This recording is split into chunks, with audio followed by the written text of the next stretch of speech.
And we are live. Hello, everybody at Sober Nation. It's another Thursday night, and Veronica's not here tonight, but we are here with another special guest.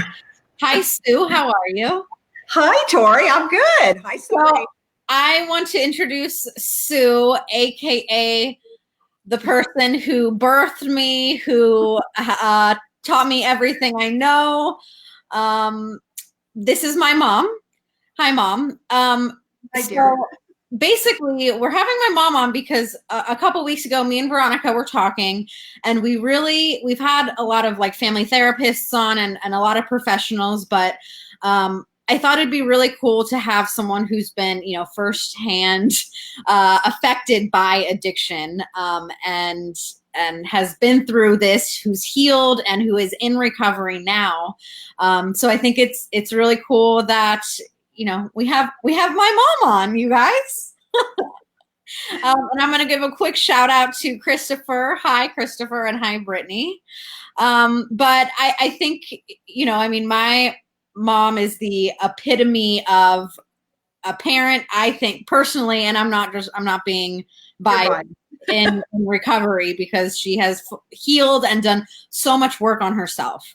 So hi, Mom, how are you? Hi, dear. I'm good, Tori. I'm good. And I want to say I'm honored to be your guest tonight. FYI, my mom is on the other coast. I am in Florida. She's in California. We live separately, but this is how we see each other. So Mom, Sue, everyone, you can call her Mom too. Tell me about yourself, even though I know a little about you. Well, I don't know what you want to know. Obviously, Tori is my youngest daughter. I have two other daughters that are like 40 and 37. They don't have addiction issues, but have been affected by the disease of alcoholism. And I want to say too, my mom has been extremely hit by the disease of addiction because my father was also an alcoholic. So, what is it like? What was it like for you having loved ones? I mean, multiple people in addiction. And first of all, I want to say hi, Geraldine. Geraldine is here with us every week. Oh, she's a regular. Yeah, she's a regular. She has 91 days sober today. Ooh, wonderful. We love you, Geraldine. And then Maddie says, these are my favorite people in the world. Hi, Matub. Hi, Matub. So, but what was it like for you? I mean, and you don't have any addiction issues. You can drink a glass of wine and be fine, and not have to drink another and another and another, but you saw the devastation. What was it like for you having two loved ones in addiction? I mean, not just one. What was that like? It was like going to hell and back. I can honestly say that I'm an enabler, very codependent. And wait. So what is that? What does that mean?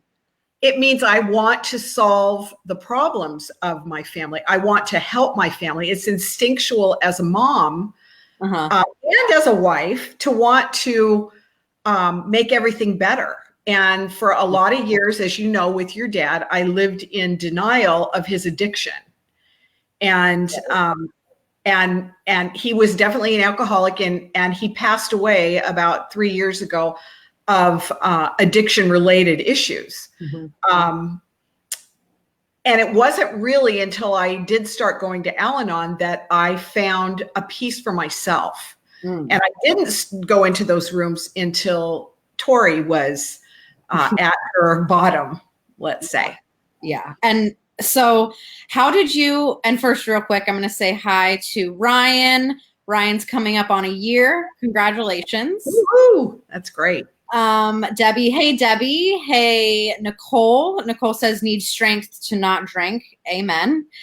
Tina is 11 months and 3 days sober. Congratulations, Tina. Desiree has a year sober from alcohol. And for those that are commenting, I mean, we want to know too, like how your family was affected by either your addiction or if you were affected by someone else's. But so enabling is a huge thing and can keep a lot of people sick. For longer. I know for me, it kept me sick longer because my mom, talking to me right now was my biggest enabler. How did you know that you were doing that? Because I know for a long time you weren't conscious of it. That's right. No, I was not conscious of it. I thought a great story, I think, that I've told a number of times that sums up enabling is when you were probably 18 and had an eating disorder. My solution to that was to fly to Nashville, buy you a blender and make you smoothies. And that was going to get you well. Yeah. Right. And that was all my issues, those smoothies, right?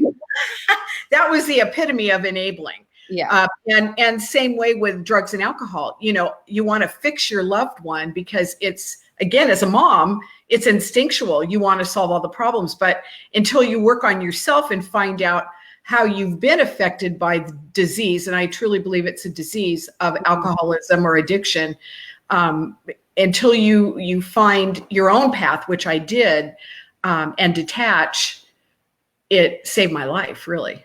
So how, and did I answer your question? Yeah, yes, absolutely. So Jason says he put his parents through hell, but they stuck with him, and I pulled through. Your mom is a saint. So this is where I want to talk about, because I think I've been to treatment maybe how many, 7 or 8 times? 7 times, yeah. And it took a very, how did you go? I mean, my family, my mom and my dad at the time when he was alive, did not talk to me for a year. And I know that every instinct of you had to pull back. I mean, not talking to me, not knowing where I was, you know, as a mother, you want to protect and know everything, right? I mean, you kind of, my parents, you guys had to cut me off. What was that like, going against your natural maternal instincts? Totally went against my instinct. But you know what stuck with me is I remember in one of the rehabs you were in, and some very good therapist said, "You're killing your daughter." And I know they said that to get my attention. And that stuck with me. So when we were told, if you remember this, we were told we couldn't talk to you for 3 months. Then it turned into 6, then it turned into 9. And then we did talk after 9 months. We didn't talk, we wrote letters.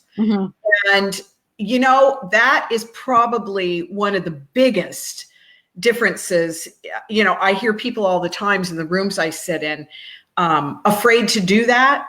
And because you're kind of juggling with your addict's life, your loved one's life. But once I did that and I was able to detach from you, I was able to see clarity about myself and what my part in the role of addiction was.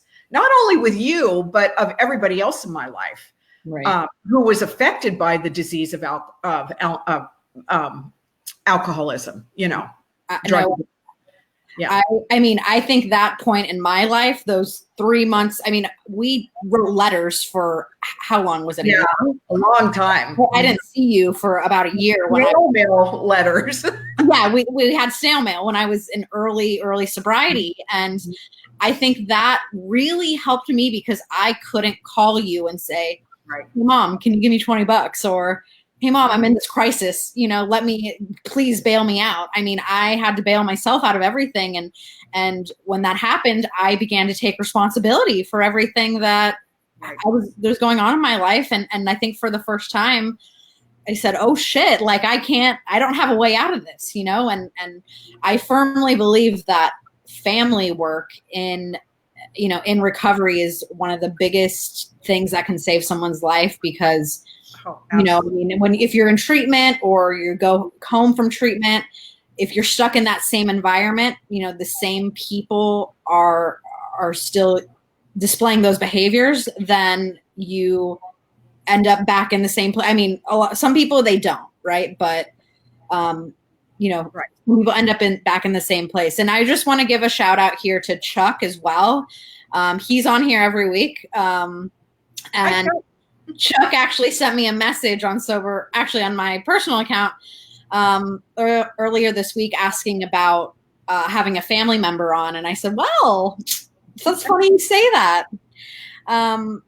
Geraldine says her family gave her tough love. Now they support her. At first, she thought she could just quit after her relapse 91 days ago, she had support and she's very grateful.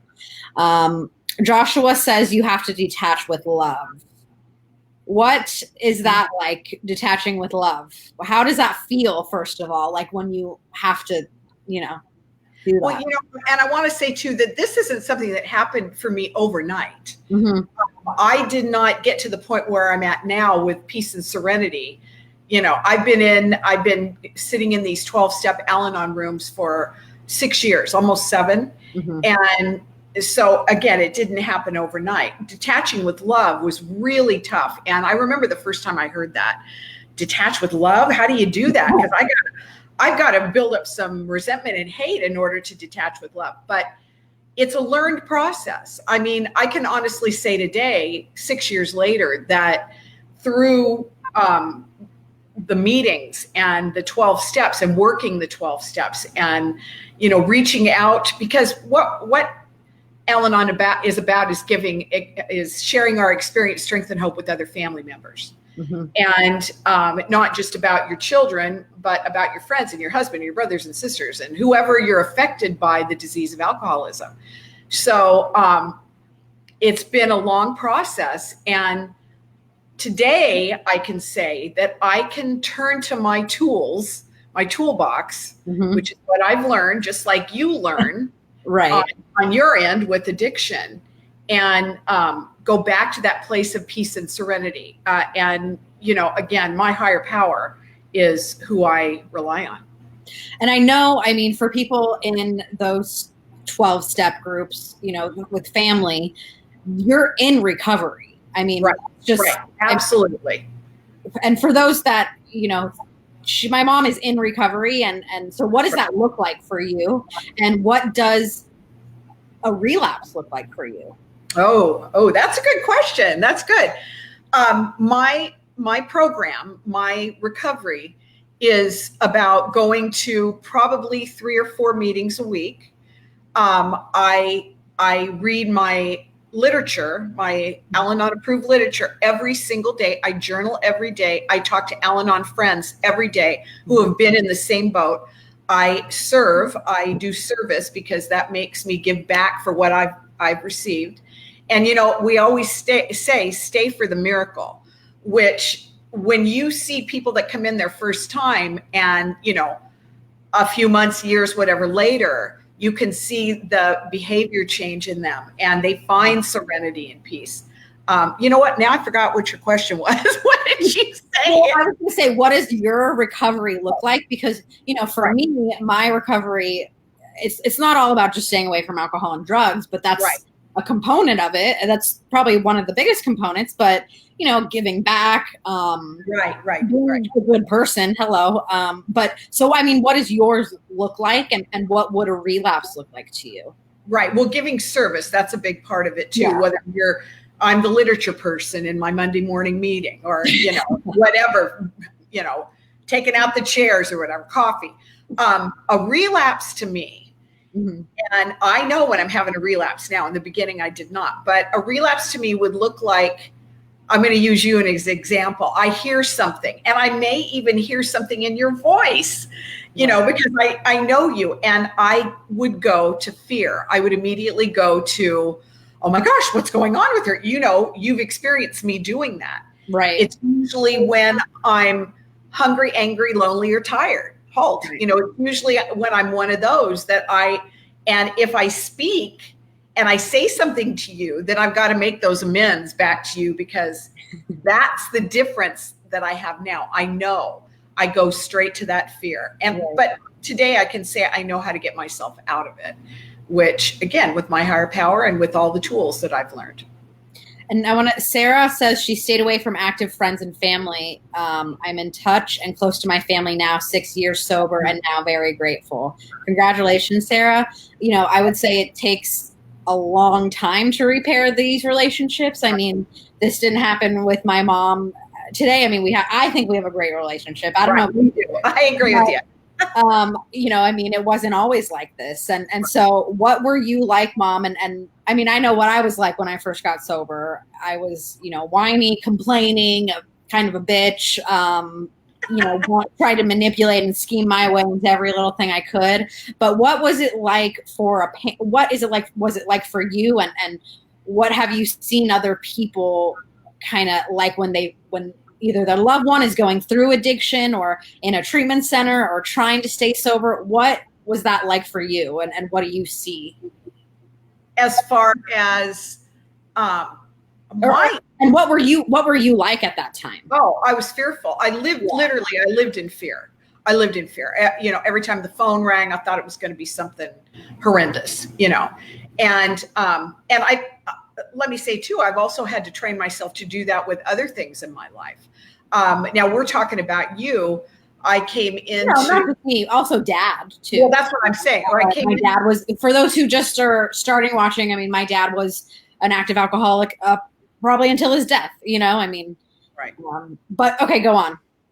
Well, yeah. And I lived in fear. And prior to coming into the rooms of Al-Anon, I lived in fear. And they say you don't come in until it's your time. So it wasn't my time when I came into the rooms probably how many years before Dad died? Say 4, 3? No, sure. Probably 2 or 3. I don't know. But, in hindsight, I wish I'd come in years ago because my behavior would have changed. But I would absolutely say my biggest issue was fear over everything. And I lived my life in a fearful state. Yeah. So, that's not healthy. Right. It's just and that fear, I think a lot of that fear too circulated your enabling.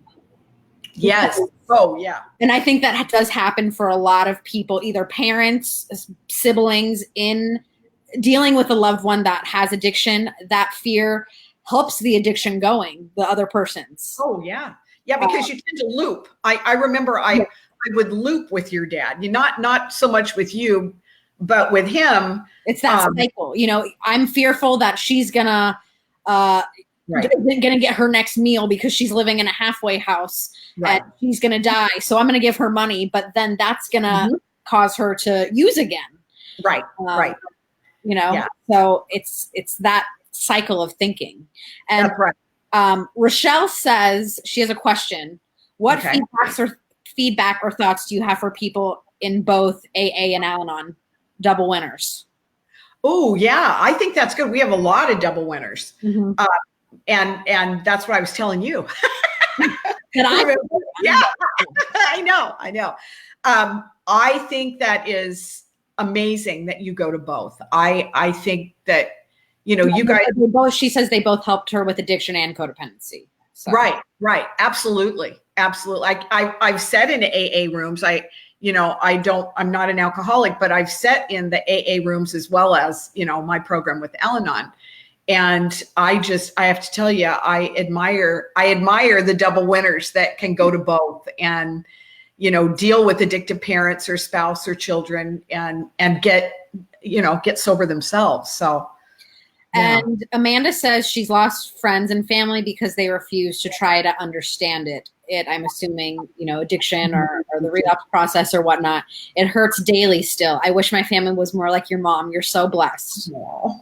I didn't used to, or do you want to comment? No, go ahead.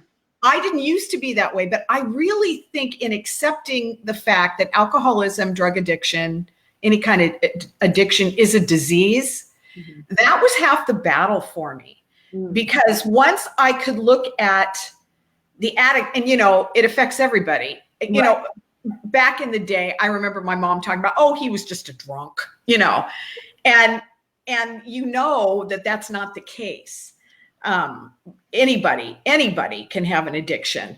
I don't know where I was going with that, but I know I was going to say something. Now I can't remember what I was going to say.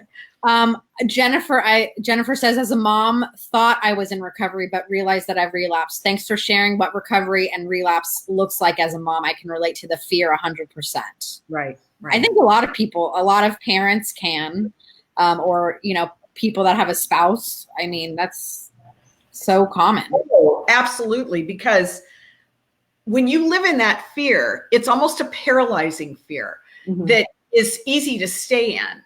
And especially if you have other kids and, you've got other family, it's easy, and I know I did this for a number of years, to just concentrate on that one person because you want to fix them. And when you realize that they have to fix themselves and you're never going to fix them. You know, one of the things we say in Al-Anon is, how many addicts say, oh yeah, my mom got me sober? Very few. I'd say none. Yeah, wait, I was going to say, do people say that? No. I'm saying that what I'm saying is nobody. You stop enabling. No, exactly. No addict says, my mom got me sober. A mom does not get their children sober, or their mom. You know, you can't get anybody sober. They have to do it themselves. And when you realize that, it makes life a lot easier. Yeah. Right. And so what were some of the things that when you first came in, started to practice this, build this program of recovery that you have, what were some of the things that people told you that you kind of thought about and said, oh yeah, like that, I do that, or that does happen to me, or I have been affected by that. Because I know for a lot of people, a lot of family members, they don't realize until someone actually says it to them what they're thinking is abnormal, or the behaviors are abnormal. What? Well, first of all, you don't tell somebody something in the program I'm in. Okay. Right. No, it's through listening to others. I'll tell you, the first time I ever went to an Al-Anon meeting, I came out crying and was driving home absolutely on cloud nine, because I said to myself, this is my tribe. These people know what I've been through.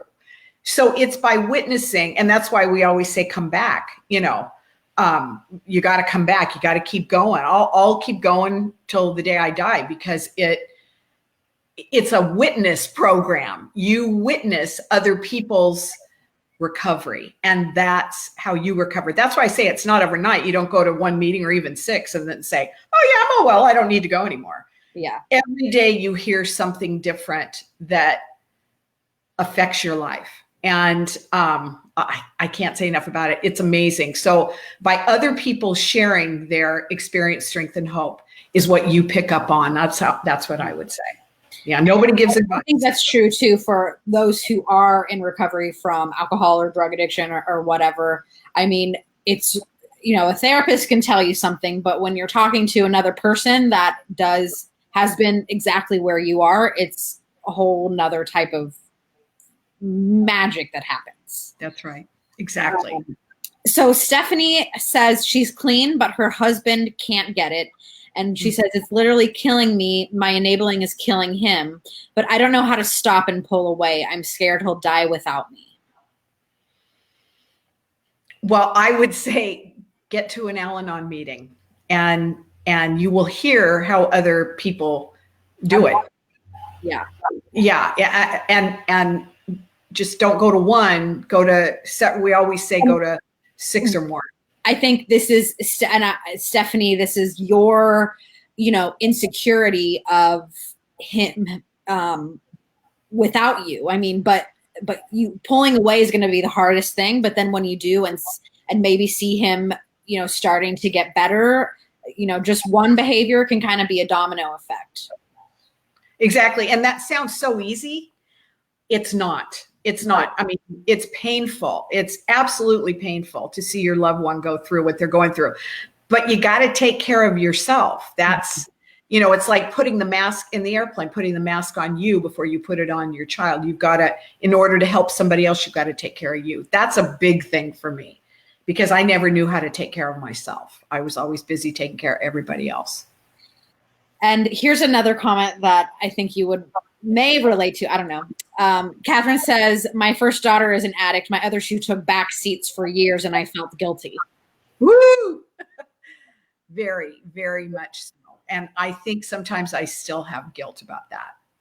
About what though? I know, I'm assuming for a lot of years, my concentration was on Tori, saving her. I didn't want her to die. That was my biggest fear, that she would die. Mm-hmm. And so my other 2 daughters and my grandchildren, I don't want to say I neglected them, because I don't know that I neglected them, but my brain was on you. Mm-hmm. So it was tough to think about other things. I always went back to you and what am I going to do to save her? And really what you were doing, trying to do to save me was actually killing me in the long run. So absolutely. Just making it worse. Yeah. That made it much worse. And that's why you went to 7 rehabs. Well, we learned our lessons, didn't we? Yes, we both learned our lessons. Mitchell says he laughed when those who go to treatment want to be sober in one day and think it can happen that quick. Denial is what they need to get over. Absolutely. I mean, denial, what they say, is a river. So, it's denial is huge. Let me see here. What other comments do we have? Jamie, we posted a poll too a couple days ago. Jamie said her sister won't talk to her since she got sober. And Jamie, if you're watching this, I mean, I think that it's going to take time. I mean, actions show a lot more than words.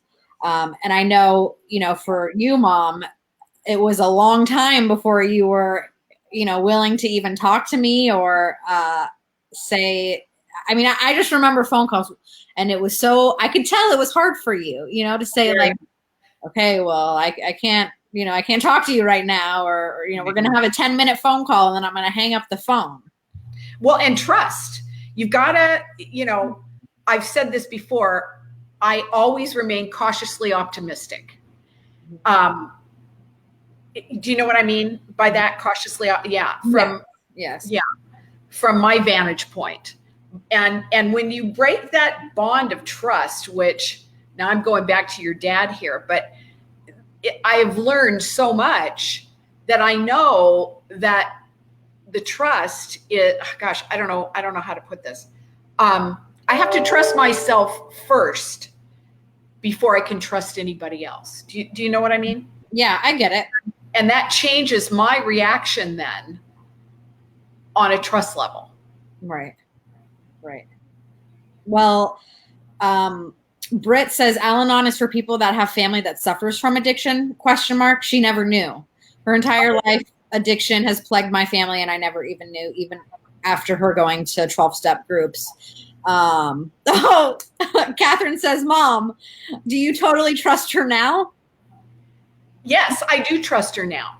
That's not saying I don't occasionally relapse and worry that, she'll put herself in a compromising situation. But the difference is, if I feel that fear, I can deal with it now. Mm-hmm. So if that trust issue comes up in my head, I can run to my higher power. I can fight that fear that I would have. So yes, Tori and I have a better relationship now, I think, than we've ever had in our whole life. I think so too. Yeah. I stay out of your way, Well, and there's sometimes, when like either you're emotional or I'm emotional, or, things, we're really tired and we're talking on the phone. But, my mom, you asked me, hey, like, are you okay? Like, are you sure you're okay? Do you think everything's okay? And I'm like, initiating like either a relapse or I'm doing something sneaky, but I just did that will show that I am doing okay. Right, exactly. And I just did that last week. I started to have a little as Tori knows, my mom died, and I was very emotional. Mm-hmm. And although I didn't ask you if you're okay, I know that I had a fear feeling. And I think I told you that that fear's kicking in. We better hang up, Right. Yeah. And Todd says he's an alcoholic trying to recover, but his girlfriend doesn't understand. Do you think al-anon will help her? Oh, absolutely. Yeah. Absolutely. Yeah. There's all kinds of literature and stuff that explains alcoholism, and, you can go online too. I mean, here on Sober Nation, we have so much stuff even for family. There's online meetings too. So, if you skeptical about walking in a room. There's intherooms.com. They have al-anon meetings there. There's all sorts of things. I mean, you can always reach out to us. You can always reach out to me. I can get you in contact with other people. And Josh was asking where we're from.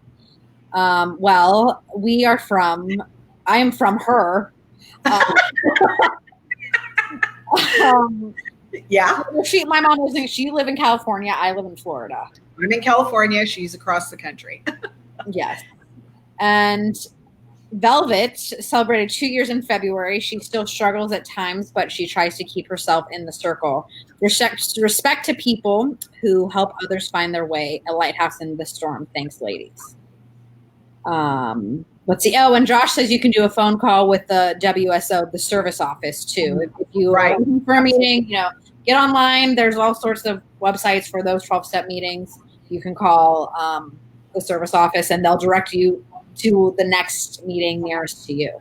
And they're all over the world. I mean, it's not just the United States. You can go to anywhere in the world, just like AA. Right. So, and Anna has 10 years today. Congratulations, Anna. Woo, that's great. That's amazing. Let me see here. What Karen says, she loves us. So we love you too, Karen. Love you too. What was that voice you just made? Let's see. So Randy lost his baby mama to an overdose. He found her dead, and he had to step back because, he's tried many times to get her into treatment. He couldn't get her clean. He had to step back and allow her recovery process to happen. But he knew it was going to happen. He was prepared, and he did feel guilty. Why did he get clean and not her? He stopped fighting it, and thank God his child has one parent alive. He's not responsible for her death. She made that choice, unfortunately. Right. I mean, what some work you've done on yourself. Absolutely. Because I think a lot of people, Randy, in your situation would feel responsible. I mean, I think that's amazing because absolutely you were not responsible for her death. If anything, you were trying to help her get sober by stepping back and not enabling. Right. So, let's see here. Kathryn says she missed the beginning. That's okay, Kathryn. You can always go back and watch the replay. Donna's just listening. Anna says thank you. So, Mom, what would you say to those people who are have loved ones that are either in addiction right now or are in treatment and are trying to find themselves in this process? Because I know it's grueling, not just, and for me, I thought I was the only one that was affected. I had no idea the harm I was causing to you. What would you say to those family members, loved ones, spouses, girlfriends, boyfriends? I mean, yeah, what would you say? Well, I would say get in a program. Mm-hmm. Get in for families and friends. I would say get into the rooms of al-anon and find a sponsor. Sponsorship is super important. I've had my sponsor for 5 years, and reach out. Don't be afraid to reach out. That's probably what took me the longest to do, is reach out and keep coming back.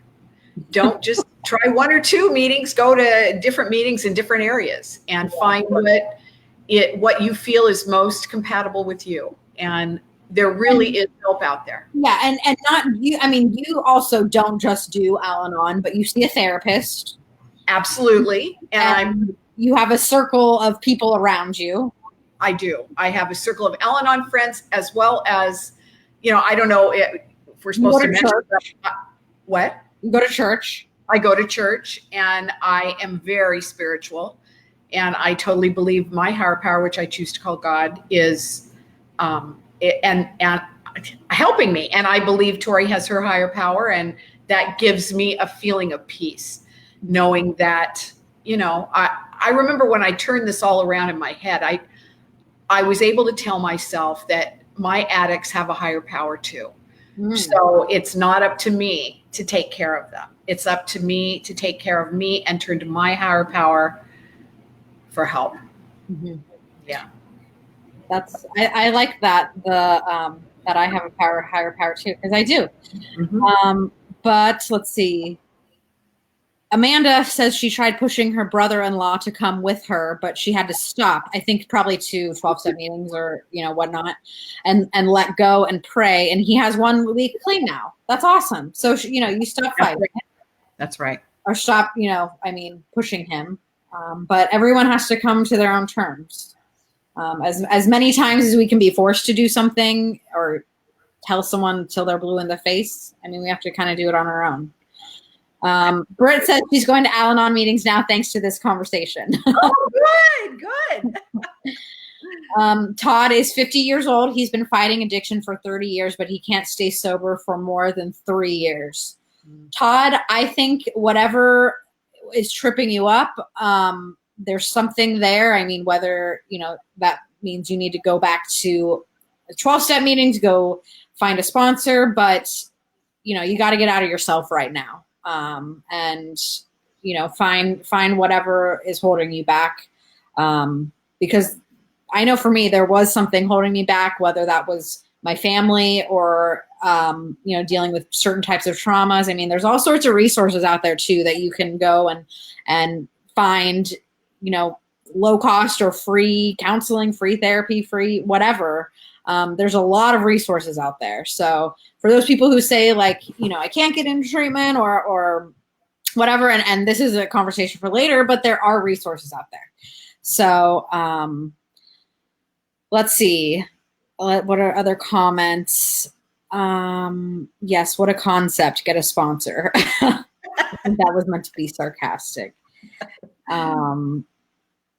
Let's see. Thank you. I love you two working together from Florida to California. Thanks, Kathryn. We are glad you are here too. Michelle says, I'm lucky if I can get 7 days in sober. My husband is a functioning alcoholic, and he claims that I have a problem with drinking. He can handle drinking. Here's my comment to this, and if you want to chime in, you can, Mom. But I think you got to stop comparing yourself to him. Look at yourself. Don't try and project onto him, even though maybe he does have an issue, but look at yourself, get some counseling, do something. Well, I think you would agree that denial is a big part of addiction. Oh, 100%. Right. I didn't realize I had an issue for a very, very long time. Right. And we as the family, I think we talked about this earlier, can tend to be in denial as well. So until we get into programs, we don't realize. Right. And yeah, well, what else do you want to say? I don't know. I'm really honored that you had me on here. I appreciate the chance to talk about how the family feels, because, whether you have like a spouse, a daughter, parents that are alcoholics, you're affected by it. You're definitely affected by it. Right. Yeah. It's a family disease. Right. We had a while ago, if people watching want to look back in our live videos, we had a family therapist on. His name was Michael Herbert, and he is great. He's one of the best family therapists I think I know, but he said something that, when people come to him, he always thinks that the family needs to go to treatment because they've had to deal with a lot of shit, and the other person needs to kind of do some hard, heavy lifting and deal with the after effects, because. And I never realized that. Until, I got into program, because I just thought that was your problem, not mine, Right. But when you get into it, you really find out, and I remember looking back at family genealogy, and you don't really understand how you're affected with it until I saw that a lot of my ancestors died of cirrhosis of the liver. So even though my parents weren't alcoholics, they were affected by the disease. Absolutely. And everyone, yeah, it's true. So also, I just want to let you guys know too, here at Sober Nation, we have put together a new type of course. A while ago, we were advertising for courses that we have. There's like a relapse course, a spirituality course, an emotional sobriety course. And now we have a monthly course, and it's kind of, I write little devotionals every day for you guys and send them out via email every morning to your inbox. There's a secret Facebook group we have, and it's pretty cool. And it's called Sobriety Engine. So It's just sobrietyengine.com, like a car engine, I guess. But it's really cool. You guys would benefit a lot from it. I benefit myself from writing them. Anyway, that's my shameless plug on Sobriety Engine. It was good today. Your devotional was good today. Oh, thanks, Mom. Thanks. I'm your mom, I know, but that's my mom saying that, you guys. So, anyway, yeah. So thank you, Mom, Sue. Thank you, Ma. Thank you for birthing me, and thank you for being on here. Thank you, Tori. And thank everyone here for being here. I mean, I think this was one of a really good, valuable live we've had. If you are struggling, you can send me a message on Sober Nation. You can email me, Tori@sobernation.com, TORI. And if you want to write for Sober Nation, you can email me too. And if you are just doing something cool in your community and would like to be on this live video that we do have every Thursday, you are welcome to join us. Just send us a little message up there, and we'll have another guest on next week. I will not be here, but Veronica will be joining you guys with another special guest. Anyway, thanks, Mom. Thanks, Josh, Anna, Kathryn, Stephanie, Samuel, Britt, everyone for your comments, your input. We love you guys. We will see you next week. Have a safe weekend. Goodbye. Bye.